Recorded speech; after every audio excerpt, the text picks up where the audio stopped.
प्रधानमंत्री आप ये बात को क्यों नहीं बोल रहे हैं किसी इंसान की हत्या जायज नहीं है किसी जानवर के नाम पे? अगर आप कह रहे हैं कि जुनैद या नासिर को मारा जाना सही है क्योंकि गौ माता के संरक्षण में वो है, तो आप ये कह रहे हैं कि हम इंसान के प्रति संवेदनशील नहीं हैं, लेकिन हम जानवर को बताएंगे। आपको कोई गौ माता से कोई दूर दूर तक आपको कोई सद्भावना, कुछ आहत, आपका कोई इमोशन होता नहीं है। अगर होता तो हरियाणा में, राजस्थान में, यूपी में जो गौशालाएं खुली हुई हैं उनका इतना खराब हालत नहीं होता कि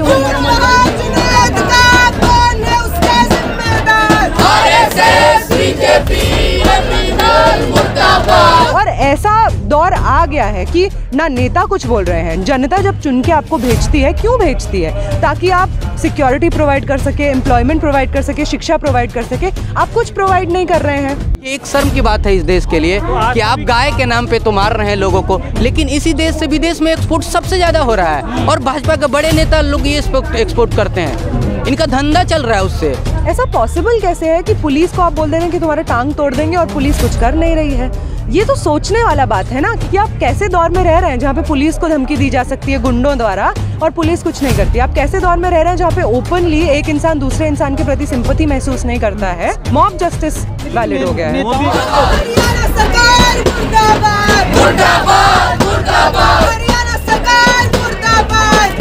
ये सब लोग जो कहते हैं कि हम गाय के प्रति बहुत सद्भावना रखते हैं, अगर गौ माता को कुछ होता है तो हमारा आहत होता है, हम लोग आहत महसूस करते हैं। ऐसे लोगों से मेरा सवाल है कि आपके बगल में जब किसी इंसान को ज़िंदा जला दिया जाता है या ट्रेन में उसकी हत्या कर दी जाती है बर्बरता से, या किसी महिला को प्रेगनेंसी के वक्त उसका रेप कर दिया जाता है, उसको मार दिया जाता है, तब क्या आपके जो सेंटिमेंट्स हैं, इमोशंस हैं, वो आहत नहीं होते हैं? क्योंकि अगर आप कह रहे हैं कि जुनैद या नासिर को मारा जाना सही है क्योंकि गौ माता के सपोजिटली संरक्षण में वो है, तो आप ये कह रहे हैं कि हम इंसान के प्रति संवेदनशील नहीं हैं, लेकिन हम जानवर को बताएंगे। लेकिन आप एक्चुअली जानवर के भी, आपको कोई गौ माता से कोई दूर दूर तक आपको कोई सद्भावना, कुछ आहत, आपका कोई इमोशन होता नहीं है। अगर होता तो हरियाणा में, राजस्थान में, यूपी में जो गौशालाएं खुली हुई हैं तमाम जगहों पे, उनका इतना ख़राब हालत नहीं होता कि उन गौशालाओं को जो चला रहा है वो इंसान अपने जेब से उसको पैसा भरना पड़ता, या गौशालाएं वैसे बंद हो जाती हैं पड़ी पड़ी, वहाँ पे गाय की हत्या हो रही है, तमाम तरीके का बीमारी उनको हो रहा है। ऐसा स्थिति नहीं होता गौशालाओं का। तो क्यों आखिर ऐसा हो क्यों रहा है? क्योंकि कुछ साजिश है इसके। बिल्कुल, मैं पूछना चाहूँगी कि मेघालय में जो क्या बोलते हैं भाजपा के हाँ नेता हैं, प्रदेश अध्यक्ष हैं, वो कहते हैं कि देखिए मेघालय में तो बीफ खाया जा सकता है, लेकिन इसी बीफ के नाम पर पूरे और देश में कत्लेआम होता है। तो बात ये नहीं है कि बीफ खाना सही है कि नहीं है, बात ये है कि आपको जिस राज्य में जो बात कहकर राजनीतिक मुनाफा होता है और उसके बेसिस पे चाहे किसी का भी हत्या हो, आप वो बात कह देते हैं। आपको राजस्थान में फ़ायदा हो रहा है ये कह के कि हम गौ माता के समर्थन में हैं और मुसलमानों को मारेंगे, इसलिए आप राजस्थान में ये बात कह रहे हैं। मेघालय में आपको ये कह के मुनाफा होगा कि बीफ खाते हैं हम लोग, तो आप मेघालय में ये बात कह रहे हैं। आप किसी के पक्ष में नहीं है, ना आप गौ माता के पक्ष में हैं, ना आप हिंदुओं के पक्ष में हैं। अगर आप हिंदुओं के पक्ष में होते तो बेरोज़गारी का, शिक्षा, पब्लिक इंस्टीट्यूशंस का जिस तरीके से खात्मा हो रहा है उसके खिलाफ आप चिंतित होते। जो बेरोज़गारी बढ़ रही है आप उसको कम करने की कोशिश करते हैं। जो भूखमरी की वजह से लोग मर रहे हैं आप उसको कम करने की कोशिश करते हैं। तो ना आप गौ माता के हित में हैं, ना आप हिंदुओं के हित में हैं, मुसलमानों और आदिवासी के हित में तो आप खुद नहीं हैं, आप खुद कह देते हैं। तो कायदे से आप किसी के हित में नहीं हैं अपने खुद के हित के अलावा। लेकिन जो ये अपराध कर रहे हैं, दो तस्करी के नाम पे लोगों की हत्या कर रहे हैं, बहुत बड़ी भीड़ उनके समर्थन में खड़ी हो जा रही है और नारेबाजी हो रही है उनके समर्थन में, और दबाव इतना बन जाता है कि जो अपराधी शुरुआत में कहला रहा था उसका चार्जशीट से नाम ही खत्म कर दिया जाता है। इसे कैसे देखते हैं? इसे हम ऐसे ही देखते हैं, और इसमें मैं बार बार कहती हूँ कि ये जो मतलब मॉब जस्टिस को नॉर्मलाइज कर दिया गया है कि कोई भी चार लोग ये डिसाइड कर सकते हैं आपस में कि ये जो सामने इंसान है इसने किया होगा और इसलिए हम इसको मार सकते हैं, और मारने के बाद उस पर कोई लेबल लगा देंगे कि आदिवासी था या दलित था या मुसलमान था, और फिर हमको कुछ होगा नहीं। इस चीज़ का जो नॉर्मलाइजेशन है, इसके लिए कौन कौन रिस्पॉन्सिबल है ये चिन्हित करना चाहिए हमको। तो सबसे पहले तो मैं तो मीडिया से पूछूंगी कि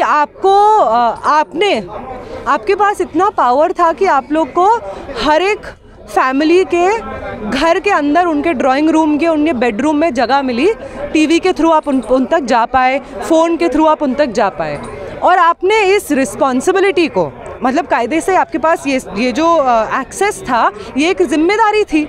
आप जनता तक वो बात ले जा सकते थे दूर दूर बाकी राज्यों से जो शायद किसी और तरीके से नहीं पहुंच पाता।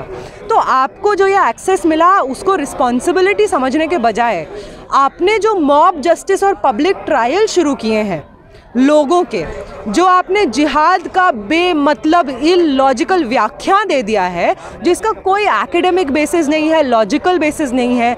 आपने सुशांत सिंह राजपूत को मारा एक औरत ने, और उस औरत को जिस तरीके से आपने बदनाम किया है, पब्लिक ट्रायल उसका किया है। सफूरा जरगर जो कि एक डेमोक्रेटिकली प्रोटेस्ट का हिस्सा थी, उसको लीड कर रही थी, उनका आपने जिस तरीके से पब्लिक ट्रायल किया है, उमर खालिद का आपने जिस तरीके से पब्लिक ट्रायल किया है, बिल्किस बानो का जिस तरीके से आपने पब्लिक ट्रायल किया है, आप रिस्पॉन्सिबल हैं अखलाक के मर्डर के लिए, आप रिस्पॉन्सिबल हैं जुनैद और नासिर के मर्डर के लिए। दूसरा इंसान जो दूसरा लोग रिस्पॉन्सिबल है वो है इस वक्त अलग अलग राज्यों में किस तरीके से धर्म संसद हो रही हैं, और उन सब धर्म संसदों में किस तरह का ब्लेटेंट, ओपन, नेकेड तरह से एंटी मुस्लिम वायलेंस फैलाने का बात हो रहा है। ये किसी से छुपा हुआ नहीं है। भाजपा का तमाम भाजपा तो एक स्थिति बना दी, गो रक्षक वर्सेस गो तस्कर जी। अब वो गो तस्कर थे, ये तो जांच का विषय है ना, क्योंकि बुलेरो में ना तो कोई ऐसे गोवंश जा सकता है जिस तरीके से हत्या की गई उनकी घेर के। तो गो तस्कर वर्सेस गो रक्षक की एक स्थिति बना के उनको जस्टिफाई करने की कोशिश की जा रही है मीडिया के द्वारा। हाँ, एकदम की जा रही है, मीडिया यही कर रहा है। अब जब मीडिया हाउसेस का तमाम शेयर अडानी और अंबानी की जेब में होगा तो वही ना बोलेंगे जो अडानी और अंबानी के दोस्तों को अच्छा लगेगा।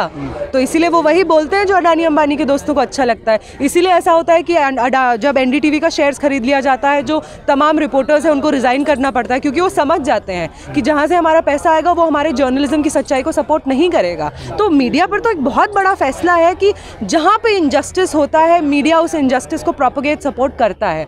लेकिन दूसरा एक और बात है कि जो लोग पावर में हैं, सत्ता में हैं, चाहे वो पुलिस ऑफिशियल्स हों या सरकार में तमाम लोकल लीडर्स हों, चुने गए जनता के रिप्रेजेंटेटिव्स हों, तमाम तरह से जो ओपनली कॉल्स दिए जा रहे हैं कि एक हिंदू को 100 मुसलमानों को मारना होगा, ये कॉल्स दिए जा रहे हैं कि हर हिंदू को वेपन्स कैरी करने का लाइसेंस होना चाहिए ताकि वो आर्म्ड मतलब तरीके से हिंदू राष्ट्र बना सकें। ये जो ओपन कॉल्स दिया जा रहा है कि मुस्लिम महिलाओं को घसीट कर उनका रेप करेंगे, ये किसी से छुपा हुआ नहीं है।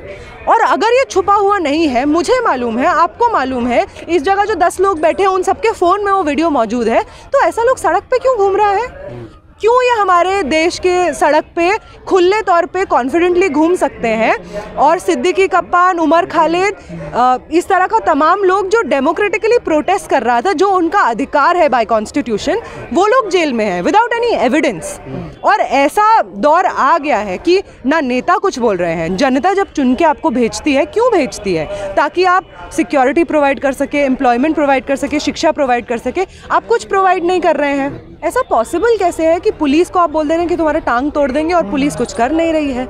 ये तो सोचने वाला बात है ना, कि अगर ये बात एक तरफ बोला जाता है, वो लोग जो इससे ग्रसित हैं इस मानसिकता से कि मोदी जो बोल दिया है वही गीता का श्लोक है या ऐसा कुछ, कि वो बोल दिया कि हम विश्व गुरु बन गए हैं, वो बोल दिया है कि हमारा जीडीपी बढ़ता गया है, बढ़ता रहा है, हम बहुत तरक्की कर रहे हैं। तो उनको सोचने का ज़रूरत है कि आप कैसे दौर में रह रहे हैं जहाँ पे पुलिस को धमकी दी जा सकती है गुंडों द्वारा और पुलिस कुछ नहीं करती। आप कैसे दौर में रह रहे हैं जहाँ पे ओपनली एक इंसान दूसरे इंसान के प्रति सिंपैथी महसूस नहीं करता है। और यही हो गया है arm justice, mob justice valid हो गया है। मोदी जी के आप कह रहे हैं श्लोक का, जो उन्होंने कहा वो श्लोक बन गया, लेकिन जिस दिन वो कहते हैं कि महिला सुरक्षा की बात, उस दिन बिल्किस बानो के अपराधियों को छोड़ दिया जाता है। जब वो कहते हैं मुसलमानों के खिलाफ बयानबाजी ना करो तो नासिर जुनैद को जला के मार दिया जाता है। तो उसका उनके कहा तो उल्टा हो रहा है। हाँ, तो क्योंकि जो लोग सुन रहे हैं मोदी जी को, वो मोदी जी का 2002 का सच्चाई जानते भी तो हैं, तो कैसे मान लें? उनको मालूम है कि उनके दिल में क्या है, तो क्या बोलेंगे आप? हम लोग क्या नहीं जानते हैं कि मोदी जी जितना बार आंसू बहाते हैं वो इसलिए बहा रहे होते हैं ताकि वो अपना कुछ छुपाना चाहते हैं? हम लोग क्या नहीं जानते हैं कि मोदी जी जितने समर्थन में दलितों के बाद 4 बात कहते हैं, उतना ही वायलेंस उनके बीजेपी के ही नेता इंस्टिगेट कर रहे होते हैं अपने अपने लोकल जगहों पे? हम क्या नहीं समझते हैं कि जितना वो महिला एम्पावरमेंट का बात करते हैं, उतना ही बिल्किस बानो जैसी महिलाएं जो सालों साल अपना ज़िंदगी गुजार देती हैं जस्टिस की तलाश में, उनके आरोपियों को छोड़ने में उतना दम लगा देती हैं वो? तो सच्चाई तो सब लोग समझते हैं, चाहे वो कितना ही सुंदर शब्द में उसको रैप करके भेजें। सिर्फ हरियाणा में ऐसा नहीं है कि हो रहा है, हरियाणा में ज़्यादा हो रहा है, ये बात है। लेकिन किसी जानवर या गाय के नाम पे किसी इंसान की हत्या कर देना, ये कहाँ तक जायज़ है? कानून व्यवस्था नाम का कोई चीज़ है कि नहीं? आपको न्याय पे भरोसा है कि नहीं? कैसे आप किसी इंसान का हत्या कर सकते हैं? और हत्या करने वाले इंसान की गिरफ्तारी के समर्थन में गिरफ्तारी नहीं हो रही है, लेकिन उस इंसान के समर्थन में क्यों रैलियाँ निकल रही है, महापंचायतें क्यों हो रही है? इस पे सवाल है। ये सरकार इन लोगों को सह दे रही है जो मुसलमानों को मार रहे हैं। सरकार सह नहीं दे रही है और सरकार को भी चुनौती दे रहे हैं। वो कह रहे हैं सरकार अगर जांच के लिए आएगी तो वो हरियाणा पुलिस को नहीं कह रहे हैं ना, क्योंकि उनको पता है कि हरियाणा पुलिस उनके समर्थन में है, क्योंकि वो भाजपा के समर्थित लोग हैं। वो राजस्थान के लोगों को बोल रहे हैं, उन पे FIR तक नहीं हो रही है। ऐसे लोगों के खिलाफ इस देश का गृह मंत्री सवाल क्यों नहीं कर रहा है? अब देश के गृह मंत्री हैं, प्रधानमंत्री हैं, प्रधानमंत्री आप ये बात को क्यों नहीं बोल रहे हैं किसी इंसान की हत्या जायज़ नहीं है किसी जानवर के नाम पे? कैसे गाय के नाम पे किसी की इंसान की हत्या के जायज़ ठहराया जा सकता है इस देश में? चोला ओढ़ के सब कुछ जायज़ लग रहा है लोगों को, लोग उनके समर्थन तो में जुड़ रहे हैं। इसको बंद होना होगा ना। ये पहली घटना नहीं है। अगर शुरू में जब अखलाक की हत्या हुई थी, उनके लोगों को तुरंत गिरफ्तार कर लिया जाता और उनको सज़ा दिया जाता, उनके फ्रीज में पहले ये चेक न किया जाता कि मांस के लोथड़े किस जानवर के हैं, वो मटन है कि बीफ है कि चिकन है, ये जांच ना होके। और दूसरा चीज़, अगर गृह मंत्री देश का जैसे लिंचिंग करने वाले लोग बाहर आते हैं जेल से, तो उनको माला ना पहनाते, मिठाई ना खिलाते, ऐसे लोग पे कार्रवाई होता तो ऐसे चीज़ें बंद होती। लेकिन इनको सह मिल रहा है कि हमारी सरकार हमारे समर्थन में है क्योंकि मैं मुसलमानों को मार रहा हूँ। लेकिन उनको राजनीतिक लाभ मिलता है, तभी तो वही तो बोल रहा हूँ, वोट की फसल बो रहे हैं ना, तो ये चीज़ बंद तो होगा ना। सरकार कब तक रहेगी? सरकार को तो जाना पड़ेगा ना। आप मुद्दे भटका रहे हैं इस देश का हिंदू मुसलमान के नाम पे कि लोग रोजगार पे बात ना करें, रोज शिक्षा पे बात ना करें, लोग महंगाई पे बात ना करें। लेकिन ये चीज़ नहीं होना चाहिए ना। सरकार पे ब्लेम दे रहे हैं। सरकार तो जो भाजपा की सरकार साउथ में भी है, नॉर्थ ईस्ट में भी है, वहाँ तो खुलेआम खाया जाता है, वहाँ कोई दिक्कत। अभी तो मेघालय या गोवा के किसी बीजेपी चीफ ने बोला मेरे यहाँ तो कल्चर है, मेरे यहाँ गाय का मांस खाया जाता है। तो आप तो उस पर कुछ नहीं बोलेंगे क्योंकि आप उनको पता है कि वहाँ अगर इसके खिलाफ बात करेंगे तो आप शून्य हो जाएंगे, क्योंकि वहाँ लोग खाते हैं। और ये भी देखिए, एक शर्म की बात है इस देश के लिए कि आप गाय के नाम पे तो मार रहे हैं लोगों को, लेकिन इसी देश से विदेश में एक्सपोर्ट सबसे ज़्यादा हो रहा है और भाजपा के बड़े नेता लोग ये एक्सपोर्ट करते हैं, इनका धंधा चल रहा है उससे। तो क्या आस्था वातावरण और माहौल के हिसाब से बदल जाती है क्या? लग तो ऐसे ही रहा है, नहीं तो इस देश के जंतर मंतर से बड़े बड़े साधु कैसे ये आह्वान करते कि मुसलमानों का कत्लेआम करो, कैसे ये आह्वान करते कि गोली बंदूक का इस्तेमाल करो, रखो। क्यों? आपको क्या दिक्कत है? आपको कहाँ खबर मिली कि मुसलमान कोई आरोपी है, अगर कुछ गलत कर रहा है तो उनके समर्थन में मुसलमान यात्राएं निकाल रहा है? नहीं कर रहे हैं ना। लेकिन मोनू मनेसर जैसे लोगों के समर्थन में महासभाएं तो हो रही है ना। और दूसरा चीज़, 4 सीट से नाम निकल गया उनका, ये भी असर है। दूसरी चीज़, आप कठुआ का एग्जाम्पल लीजिए। कठुआ में एक आसिफा नाम की लड़की का रेप होता है, उनके समर्थन में भाजपा के मंत्री और तमाम भाजपा के लोग तिरंगा यात्राएं निकाल रहे हैं। क्या तिरंगा के आड़ में आप रेपिस्ट को रेपिस्ट का जो दोषी है, रेप का दोषी है, उनको कैसे सही ठहराएंगे? एक चीज़ नहीं होगा, इसको बंद होना पड़ेगा। हम लोग इसीलिए जंतर मंतर पे आज प्रोटेस्ट करने आए थे कि नासिर और जुनैद को इंसाफ मिलना होगा, हर हाल में मिलना होगा, नहीं तो हम लड़ रहे हैं और आगे भी लड़ेंगे। और मोनू मनेसर जैसे नफरती लोग, इनको गिरफ्तार करने होगा। और जो भी लोग हिंदू मुसलमान, गाय गोबर, शमशान कब्रिस्तान की बातें कर रहे हैं, इनको ये बात करने वाले लोगों को गिरफ्तार किया जाए और जेल के अंदर डाला जाए, क्योंकि देश संविधान और लोकतंत्र से चलता है। ये देश सेकुलर है। एक खास धर्म के लोगों को आप बाहर निकालने की, मारने की, जान से बात नहीं कर सकते हैं।